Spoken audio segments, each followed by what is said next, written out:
L'arrêt de la Cour internationale de la justice sur le différend frontalier avec le Niger fait gagner au Burkina 786 km². Le Burkina perd néanmoins 277 km². Le verdict de la Cour n'est pas sans susciter quelques inquiétudes auprès des populations frontalières afin de tranquilliser les uns et les autres sur leur sort par rapport au tracé de la nouvelle frontière. Une mission conduite par le ministre de l'Administration territoriale et de la Sécurité est allée à la rencontre des populations pour leur porter la vraie information. Le reportage de Frédéric Etienne Bassenga. PowerPoint à l'appui, Claude Obentab Soba, directeur général de l'Institut géographique du Burkina, explique aux autorités locales de la région du Sahel les villages perdus et gagnés par le Burkina Faso suite à l'arrêt de la Cour internationale de justice rendu le 16 avril dernier.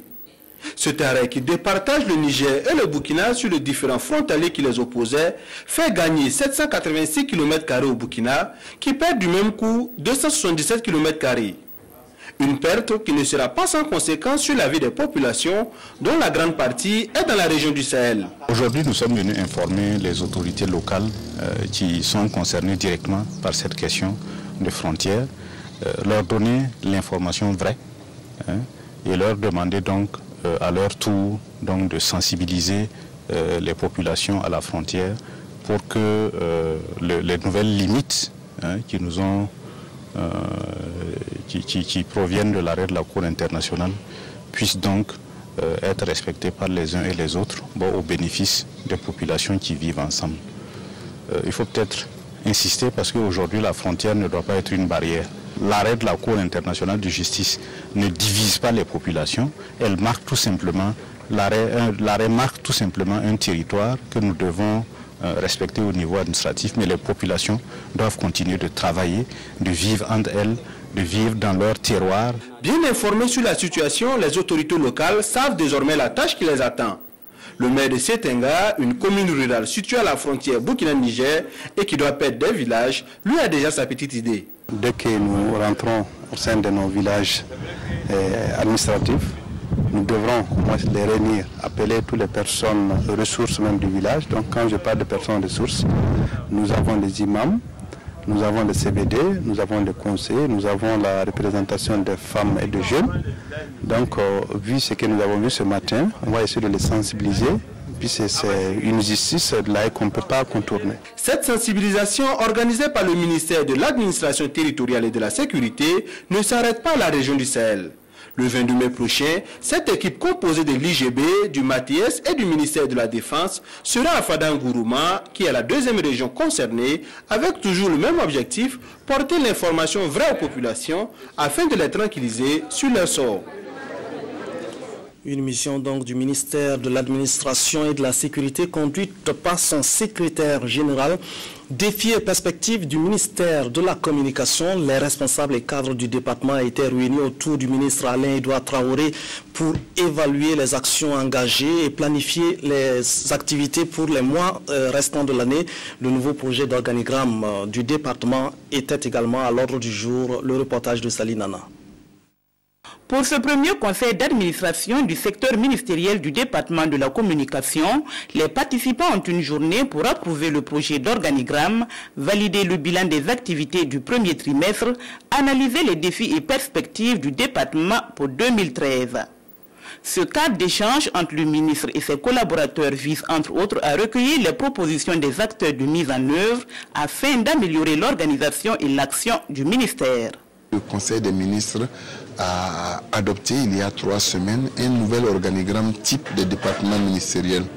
Ce nouvel organigramme type entraîne un ensemble de changements et dans l'organisation des départements ministériels. Je souhaiterais que nous puissions adopter un nouvel organigramme pour le département de la communication conforme aux attentes du gouvernement. Et ensuite, que nous puissions faire l'état résultats des activités exécutées dans le cadre du programme 2013 et décliner vraisemblablement les perspectives pour l'année 2013 pour le mois récent afin de pouvoir avoir un taux d'atteinte des résultats qui avoisine les 100%. Ce CAFEM est aussi l'occasion pour les participants d'engager une réflexion pouvant contribuer à l'atteinte des objectifs du ministère de la Communication pour l'année 2013. Des objectifs qui tournent autour des renforcements des capacités des acteurs de la communication et la promotion de la communication gouvernementale. Il s'agira aussi d'œuvrer à améliorer la couverture médiatique du territoire national. L'un des grands moments attendus dans la vie du ministère de la Communication, c'est les prix Galien qui seront décernés le 17 mai prochain. Cette année, une discipline pourrait manquer à l'appel, la caricature qui n'a pas enregistré, semble-t-il, de candidats. Et pourtant, la caricature constitue aujourd'hui la principale caractéristique de certains journaux écrits au Burkina Faso. Que serait aujourd'hui la une de l'Indépendant sans donc leur une, où s'expriment librement les caricaturistes qui regardent à leur façon l'actualité.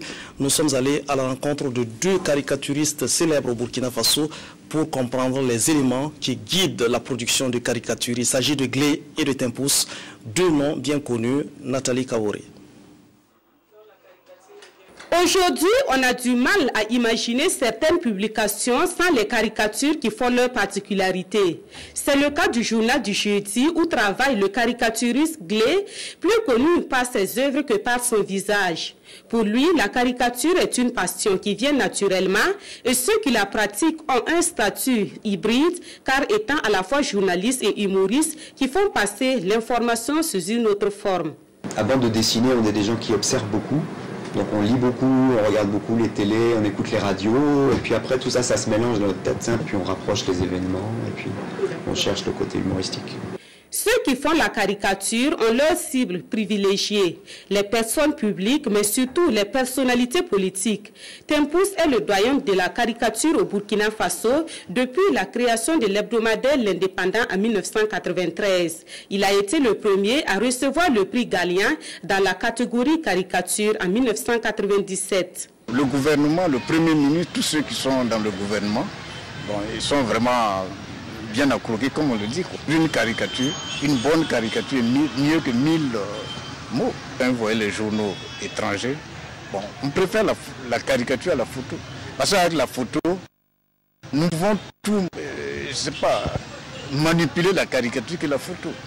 Voilà, je peux faire un chef d'État qui plane. Mais si on dit à un chef d'État de planer, ils vont lui prendre une pause. Moi, je ne sais pas, j'imagine le reste. Comment ça va se passer? Le caricaturiste Glé a pour principale cible le président du Faso et l'ex-maire de Ouagadougou, Simon Compaoré, qu'il caricature ici facilement en utilisant les lettres qui forment le mot Ouaga. Les caricatures renferment une bonne dose d'humour, mais elles ne font pas rire tout le monde. Les réactions qui parviennent à leurs auteurs montrent que leur travail n'est pas toujours compris. Moi j'ai eu des personnes caricaturées, même en pleurs au téléphone, je ne vais pas citer de nom, mais ce que je peux comprendre à la rigueur, si on ne connaît pas, on se voit représenté comme ça, on se dit mes enfants vont voir ça. On est aussi dans une culture ici où on est beaucoup dans le protocole, beaucoup dans la hiérarchie et tout ça, donc il faut aussi un peu remettre chacun à sa place et faire comprendre que le politicien, on peut rire un peu de lui pour faire passer des messages, c'est pas de la moquerie. Souvent on a pas des intimidations, hein, ça je vais le dire, mais il y a des gens qui disent que vous exagérez tout. Mais la caricature, il faut qu'on exagère. Dans les pays développés, la caricature est recherchée par les personnalités politiques car être caricaturé est un signe de popularité. Aux États-Unis, par exemple, bon, quand les chefs d'État ou bien un gouvernement n'a pas été, un ministre n'a pas été caricaturé, une autorité, mais il se plaint. Il veut comme ça un sens. Parce qu'on te caricature, pas ça que tu n'as pas d'impact sur la vie.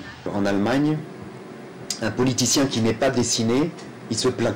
Donc c'est vrai que quand on a commencé à faire Gigi, la caricature reconnaissable de quelqu'un avec les traits déformés, c'était encore assez nouveau. Donc forcément, il y a des gens qui avaient du mal un peu à digérer ou à accepter. Donc on a eu des réactions. Souvent, c'est des réactions un peu à chaud, des personnes qui téléphonent, qui ne sont pas très contentes. Mais doit-on tout caricaturer? À cette question, les caricaturistes répondent par la négative. C'est un débat que l'on a notamment depuis l'affaire des caricatures de Mahomet au Danemark. Parfois, il y a des choses qu'on s'interdit de dessiner parce que c'est contre-productif. C'est-à-dire qu'un dessin va provoquer une telle réaction. Moi, ici, par exemple, j'ai fait quelques dessins au départ à caractère sexuel. À l'époque où il y avait l'affaire des disparitions de sexe à la une, et c'est vrai qu'il y a eu des réactions officielles même du Conseil supérieur qui s'appelait à l'époque CSI. Et c'est vrai que ça m'a fait réfléchir. C'est vrai qu'on est dans des pays où il y a une certaine pudeur par rapport à ces questions. Selon nos deux caricaturistes, il y a de jeunes talents qui émergent dans ce genre journalistique au Burkina Faso.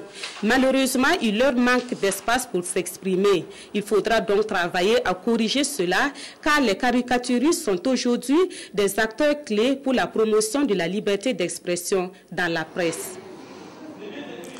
Programme for Young Politicians in Africa prépare des jeunes au leadership pour être au service de la démocratie et de la bonne gouvernance en Afrique. C'est dans les classes de l'Institut général Tiemoko Margarango pour la gouvernance et le développement que se forme cette génération de leaders politiques avec le soutien de la Fondation internationale du Parti suédois, Amadou Ilboudo et Claudine Bikaba. Il n'y aura jamais de démocratie et de droits humains sans des démocrates au pouvoir. Ce sont les paroles de la secrétaire générale de la Fondation internationale du Parti du Centre suédois, CIS, dès l'entame de cette première session de formation en faveur des jeunes politiciens venus du Niger, du Mali, du Bénin et du Burkina Faso. Une concrétisation du PIPA, Programme for Young Politicians in Africa, conçu par le CIS en partenariat avec l'Institut général Tiemoko Margarango pour la bonne gouvernance et le développement IGD. Ce programme vise le renforcement des capacités de ces jeunes pour qu'ils assument au mieux leur rôle de leader au service de la démocratie et de la bonne gouvernance en Afrique. Nous formons les jeunes que nous avons sélectionnés à un certain nombre de modules tels que l'analyse des politiques publiques, la gestion des conflits, les questions de gouvernance, parce que nous avons besoin d'une jeunesse armée de connaissances pour pouvoir faire relever les défis de demain, mais aussi les défis d'aujourd'hui. Pour ces jeunes, ce sont des fondamentaux qu'ils doivent nécessairement acquérir au cours de ce cadre de partage d'expériences et de connaissances pour être de véritables leaders. C'est vraiment un programme à encourager. On remercie vraiment la PIPA pour tous les investissements qu'ils ont eu à faire pour la jeunesse africaine. Ces jeunes sont au nombre de 44, issus de divers partis politiques et constituent la deuxième promotion bénéficiaire de ce programme qui s'étale de 2012 à 2014. Il est aussi mis en œuvre en Afrique australe et de l'Est. Son ambition est d'organiser une conférence panafricaine en 2015 pour une vision commune afin que la démocratie et la bonne gouvernance soient adoptées partout en Afrique comme mode de gestion du pouvoir. À présent, écho des communes, l'actualité de ce côté est dominée par la vague d'installation des exécutifs locaux. C'est une manière d'aller à la découverte d'une commune, d'un maire et des défis locaux auxquels il doit faire face. Pour commencer, nous prenons la direction de Barga, dans le Yatenga, où Esther Kabouré Porgo a été installée à la tête du conseil municipal. Le reportage de Brice Kietga et Nathalie Sawadogo. C'est une femme qui va désormais diriger le conseil municipal de Barga. Localité située à une trentaine de kilomètres de la ville de Waïga, Esther Kabouré Porgo, installée officiellement dans ses fonctions, place son quinquennat sous le signe de la solidarité et de la cohésion sociale. Elle compte également faire de grandes réalisations pour le développement socio-économique de sa collectivité. Il faut qu'on se concerte, qu'on fasse un travail de sensibilisation, de motivation, pour que chacun donne le meilleur de lui-même et apporte son talent. La commune de Barga est confrontée à de nombreuses difficultés, notamment le manque d'eau potable, d'infrastructures routières, administratives et scolaires. Pour le nouveau conseil municipal, des efforts doivent être faits pour la mise en œuvre des projets de développement communal. Nous pensons qu'avec le programme gouvernemental, notamment à travers la SCAD, il y a des potentialités qu'il faut savoir mettre en œuvre. Je crois qu'on pourra, dans un proche avenir en tout cas, avoir une répercussion positive en matière de lutte contre la pauvreté. Ce sont des invités venus des 4 coins de la province du Yatenga et du Burkina qui ont témoigné de leur soutien à la nouvelle élue. Barga est une commune en construction et les défis à relever restent une priorité pour le maire entrant et des autorités du pays. Ce qu'on attend donc d'eux, c'est de travailler à apporter des réponses aux problèmes des infrastructures scolaires, aux problèmes des infrastructures hydrauliques, aux problèmes des infrastructures routières, et nous sommes disposés au niveau du gouvernement à les accompagner. Esther Kabore aura désormais à Barga la lourde tâche de gérer environ 30 000 habitants. Sa prise de fonction met fin à la vague d'installation des maires de communes dans la province du Yatenga. Plus à l'aise, Alexis Dagnogo Bourgou dévoile ses projets pour rendre Mani encore plus agréable. De grands travaux d'Hercule qui vont de l'agriculture au désenclavement, sans oublier la cruciale question de l'eau. C'est la charge qu'endosse M. Bourgou en portant l'écharpe de maire ce vendredi 10 mai. Le reportage de C. Sylvestre Da. Hôtel de ville de Mani dans la province de l'Anyanya. Il est 11h30 ce vendredi 10 mai. Et ni le soleil accablant, ni les positions inconfortables n'entament la détermination des populations sorties massivement pour vivre l'installation officielle du nouveau édile et du conseil municipal. Face à ses pairs, aux différentes autorités et personnalités conviées, Alexis Bourgou reçoit des mains du haut commissaire ses attributs de maire.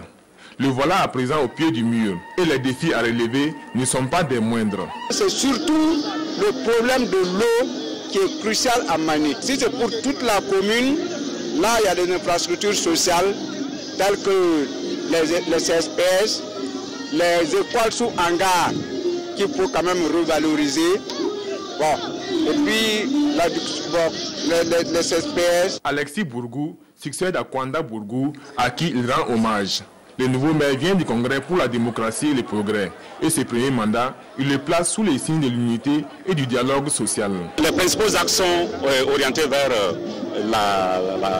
l'éducation, la santé, l'agriculture, le désenclavement et puis les éléments des secteurs sociaux. La tâche est immense, le programme est ambitieux et tout cela nécessite une participation active des populations aux côtés du nouveau conseil municipal. Le conseil aura aussi besoin, en plus de l'appui de l'État, du soutien des partenaires et des ressortissants. Et qui mieux que les parrains pour donner l'exemple? Il offre séance tenante 12 millions de francs CFA à la mairie. En venant en aide à la commune avec 12 millions de francs CFA, ça va profiter à moi et à tous ceux qui me sont chers. Je fais des réalisations et j'apporte mon aide ailleurs. Je me devais aussi d'aider ma localité, car ce ne sont pas les problèmes de développement qui manquent ici à Mani. Le conseil municipal de la commune de Mani compte 113 conseillers issus du CDP, de l'UPR, de l'ADF-RDA et du PDS METBA. À la tribune, tous les intervenants conviennent qu'il va falloir transcender les clivages sociaux et politiques afin de bâtir main dans la main un Mani prospère. Voici donc une contribution qui devrait servir d'exemple aux communes du Yatenga. Dans le centre-ouest, la cohésion sociale reste la priorité des priorités. Être ensemble pour déplacer des montagnes et relever les défis du développement, c'est l'appel du nouveau maire Hubert Narcisse Badema Yaro. Amadou Marcel Toué et Claudine Bikabo ont signé ce reportage. Je vous déclare, pour compter de ce jour, 11 mai 2013, officiellement installé dans vos fonctions de maire. Hubert Narcisse Badema Yaro, élu pour présider au conseil municipal de Zawara pour les 5 années à venir, a été officiellement installé ce samedi 11 mai par le haut commissaire du Sangué. Le maire s'est engagé avec son conseil à agir dans le sens de l'intérêt général dans le souci de sortir sa commune du désenclavement. Il a également pris en compte les autres problèmes que vivent les populations. À partir de mes priorités, vous pouvez dire que c'est l'une des priorités vraiment qui me tient beaucoup à cœur, le désenclavement de la commune. Mais le plus important pour moi d'abord, c'est d'abord l'éducation et la santé. Ensuite, on reviendra. Le parrain, après avoir invité la population à soutenir le maire afin de gagner le pari du développement, envisage offrir une fontaine à la commune de Zawara. D'abord, c'est le conseil, c'est ce qu'on peut d'abord donner. Ensuite, pour nous, de façon concrète, il faudra aider la population subvenir à ses besoins. Et pour ma part, j'ai promis de réunir un financement pour réaliser un forage. Au cours de cette cérémonie, le maire Yaro a eu le soutien de ses homologues venus des communes avoisinantes, témoignés par leur présence de l'esprit de collaboration et de fraternité qui règne entre les communes de la province. Retour à l'Est pour clore religieusement ce journal. À Gaïri, dans la Commandiari, l'événement était ce week-end la bénédiction d'un nouveau lieu de culte pour les fidèles chrétiens. Pour l'occasion, l'évêque de Fada était au milieu de ses paroissiens. Louanges et actions de grâce ont marqué l'inauguration de l'église placée sous le signe du dialogue interreligieux. Le reportage est signé de Nyarkiteda. Tout comme le nom de son saint patron, la paroisse à Saint-Pierre de Gaïri bâtira à partir de cette pierre une église famille dans cette partie du Burkina où les croyances ancestrales dictent encore leurs lois. Cette nouvelle demeure de Dieu vient suppléer l'exiguïté de l'ancienne église. En 1995, c'était sous une paillote. On a d'abord fait 2 paillotes avant de faire 2 chapelles en banco pour aujourd'hui, en 2013, avoir ce joyau dont nous sommes vraiment comblés de joie. Auparavant, nos parents, c'était le charlatanisme et puis autre chose. Mais présentement, nous voyons que beaucoup abandonnent cela et viennent dans l'église catholique. Donc c'est une grande joie pour nous. L'inauguration de cette église nous réconforte dans notre position d'élu de Dieu. C'est parce que nous avons été choisis par lui. Quoi donc de plus normal que nous lui rendons grâce et le glorifions dans toute sa plénitude. 60 millions de francs CFA ont été mobilisés pour sortir de terre la bâtisse. Tous y ont contribué, foi de l'évêque du diocèse de Fadangourma. Une œuvre commune donc avec une joie collective exprimée à travers chants et prières adressés au maître de la moisson.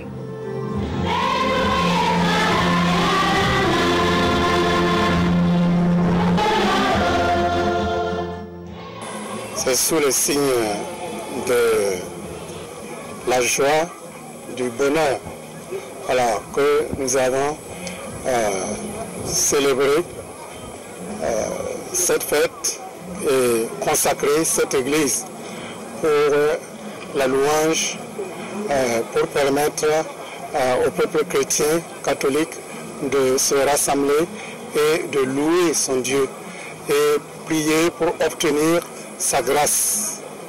L'église est là, elle n'attend que les fidèles.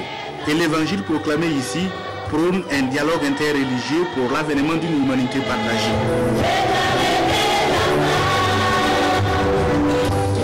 C'est la fin de cette édition. Merci de nous rester toujours fidèles.